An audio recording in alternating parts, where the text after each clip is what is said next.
it's Melissa. In this video, I'm going to show you how to set up the iColor 250.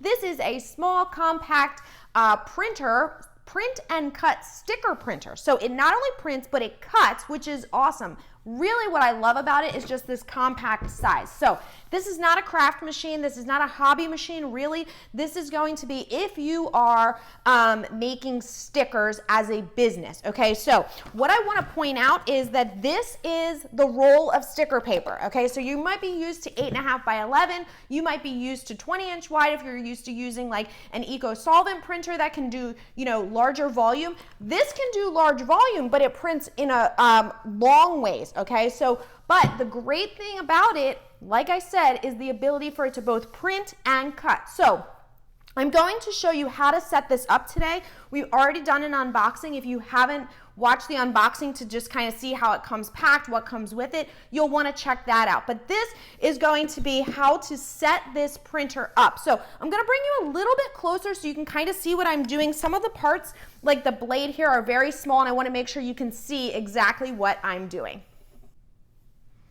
Okay, so there's three real things that you need to do to set this up. We need to install the ink cartridge, which is in this area. We need to install the blade, which is going to be in this area. And we need to install the roller on the back. So I'm actually going to start by installing the roller because that requires you to kind of turn the machine sort of upside down. So these three pieces here are what we are going to be installing. So I'm going to turn the printer around so that you can kind of see and sort of flip it on its side. Now, it's important to see this here is a bar that these pieces are going to move onto, all right? So you want to take this piece first, all right? And it's really pretty much impossible to put this one on the wrong way because you can't put it on this way. So this one goes on first so that it can slide all the way down. All right, so there's this lip here, and then it's kind of probably difficult for you to see from this angle, but there's a bit of a lip here that the bottom of this part here is going to slide into. So we're going to place this on here. All right, see how you can see how it's both connected in here and down here, and we're going to slide this all the way down. All right, it'll just naturally stop. Now, the next piece that you need to put on is this one with the circle, and the same thing. We want to do the exact same thing. So we're just going to slide this on, and that is kind of going to stop itself. There's a little part here, little like kind of nub here that's going to stop it. It's not going to allow it to go any further. That's what we want. Then we have this last piece. Okay, so this piece has some wiring that needs to actually be connected into here. So we're going to connect that, and then we're going to install it, and then we need to use these little holes at the bottom to screw it on so it doesn't come out. Okay, so you're just going to connect this in here.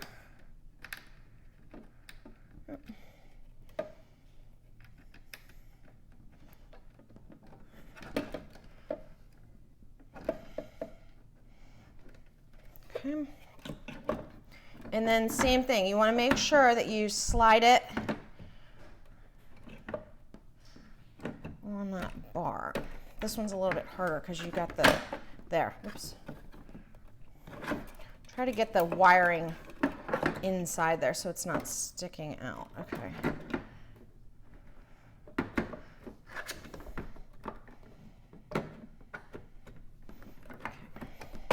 There, all right, so the reason that you need to screw this one on is see how it's kind of popping out a little bit. So we want to make sure that we utilize the screws that come with the machine. So you've got this right here, and we're just going to put that on there to attach this permanently. Now, hopefully you can kind of see. I'll see if I can get you an even better angle for this. These are very small.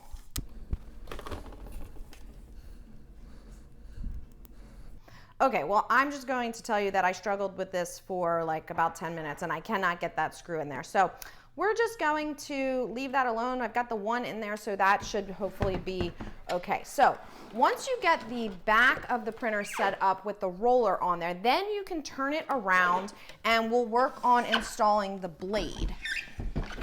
Okay, so as I mentioned, both the cartridge, the ink cartridge, and the blade go in here in the front underneath this lid. So let's actually put the ink in first. So the ink, as we talked about, there's two different types of inks.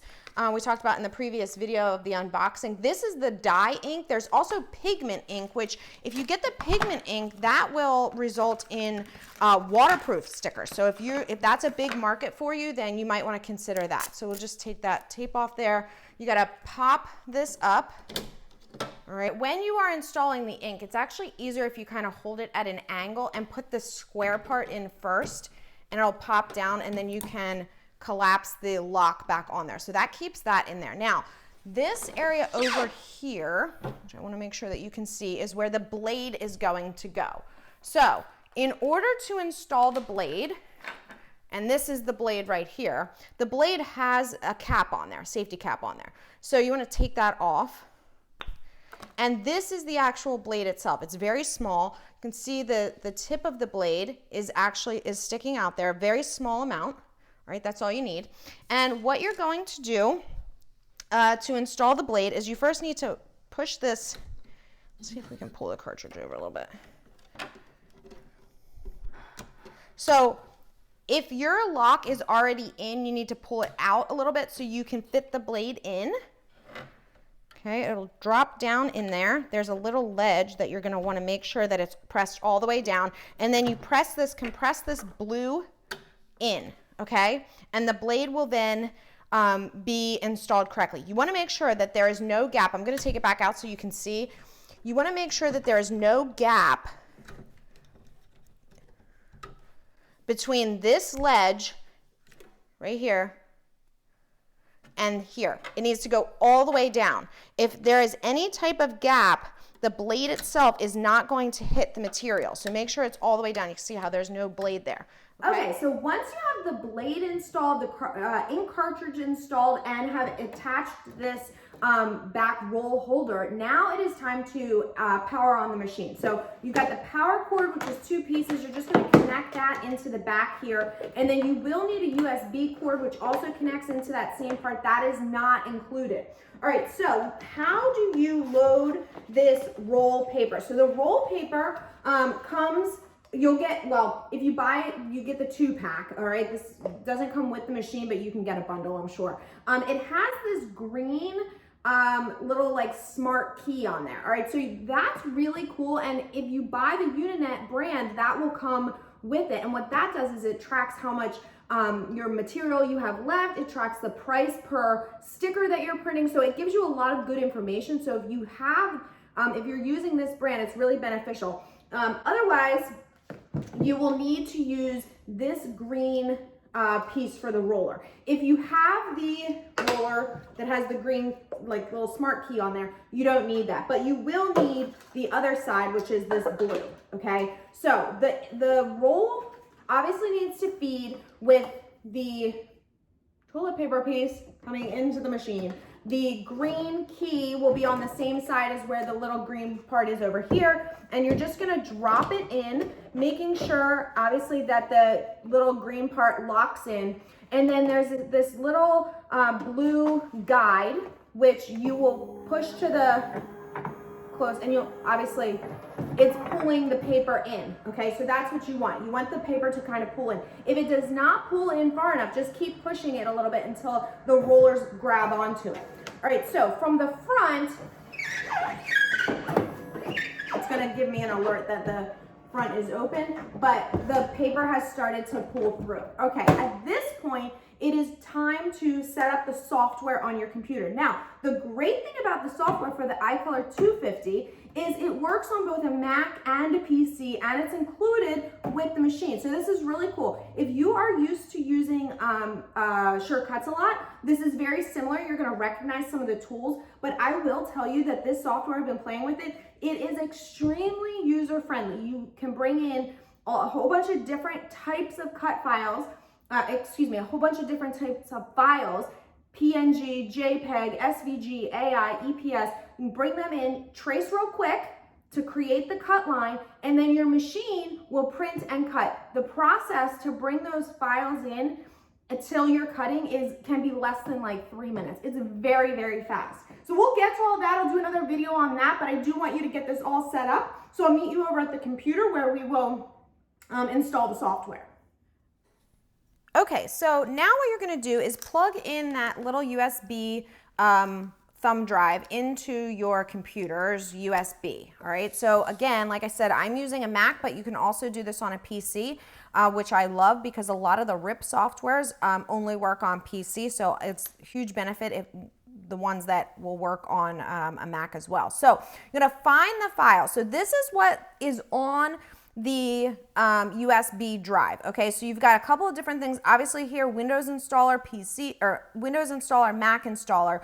And since I'm on a Mac, I'm going to do that. Now, I've already done this process, so I'm just going to show you what you're going to do. You're going to download this DMG file. That's the installer package. Once that installer package downloads, it's going to be on your computer. So you'll just find that. Let's find it. Where did it go? Well, I guess I'll just redo it so you can see. And that is going to lead you through the installation. So you're going to be installing what's called the iColor Cut software. So as you can see here, there's two different things that you need to do. So you want to install the drivers, and then you're going to install the software. So go through both of these. It will tell you exactly what to do. Okay, so once you do that, you might want to just double check that your printer is actually installed. So connect the USB cord from the printer with the printer powered on. You want to connect that to your computer. So this is, again, with all the software having already been installed, you can connect your printer now with the USB.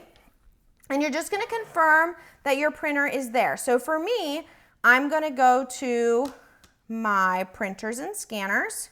And if I scroll down here, I see I have my Uninet. All right. Now, if you have not gone through the configuration yet, you want to click on Options and Supplies or some type of settings, and this will pop up during the installation process, but this is how you're going to get to it. You're going to go to the supply levels. That's obviously going to show you your ink, but utility, the printer utility is one of those things that you were installing. So mine obviously is already done here, but what it's going to do is it's going to tell you as you're installing it, it's going to walk you through step by step how to install the ink, okay? And it's going to tell you if you didn't install the ink correctly, how to install it, all right?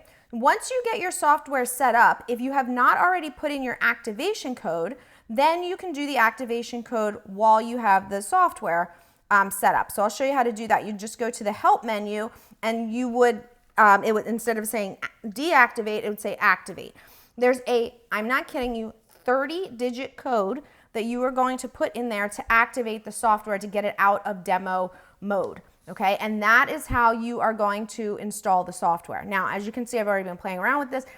This software, I can't tell you how, within an hour or so is extremely comfortable in the software. It's very, very easy to use. And that is literally all you have to do to get the iColor 250 set up. Once you get it all set up, you are going to be ready to start printing and cutting stickers. And I got to tell you, this is my pile of demos that I have done today, okay? You do not expect that the very first print that you print out is going to be perfect. Mine says demo because I was still on the demo and I couldn't figure out, why am I still on demo? So the print that you see in the software, this did not have a contour cut line around it. I did it right in the software in just a matter of minutes. If you want to print multiple sets of multiple stickers at the same time, look at this. And you can add bleeds, you can add internal bleeds, you can add a white border, so basically an external offset bleed. You can add, if you want to print, you want to do a draft test so that you can just make sure that it's cutting correctly. You can print in draft and not use nearly as much ink. And then when you're ready, go ahead, see the difference there? One is draft, there's 4 different print modes, okay? So you can see, obviously I have different stickers here. Now, the max height that you can print is 12 inches. However, you could tell it what you would want to do is you would put all your stickers on there that you want to print, and then let's say 4 fit on, but you need 40. You would tell it print it 10 times, print 10 pages worth. It will print the first set, cut, spit that one out, print the next one. If you want them all cut in between, so like this, instead of, you know, individual stickers, instead of the longer sheet, you can do that as well. Okay, so there's a lot of things that you can do with this, and the printing is extremely fast. So if you're interested in how to make your first print and cut with the iColor 250, make sure you check out the video that I'm going to link to at the top here and also down in the description. If you're looking for bundles for the iColor 250, you can check those out in the description too, because there's some really good bundles that come with, you know, the two different types of inks. As I said, there's dye ink, and then there is the pigment ink. Pigment being the weatherproof, waterproof ink, which will be great if you're doing things like water bottles or, you know, candles or different types of glassware. If you're putting stickers on different types of glassware, those types of things where there might be some condensation or a risk of it getting wet. There's also a bunch of accessories if you wanted to use the print the whole roll and laminate. There's take-up reel. There's a lot of different things that we can do with this, and we are going to get to all of that. So I hope you guys check this out if you are a sticker shop, because there's a huge potential here to really increase production rather than printing on a printer and then cutting on another cutting machine with registration marks. All right, you guys, I hope you learned a little something, and see you soon.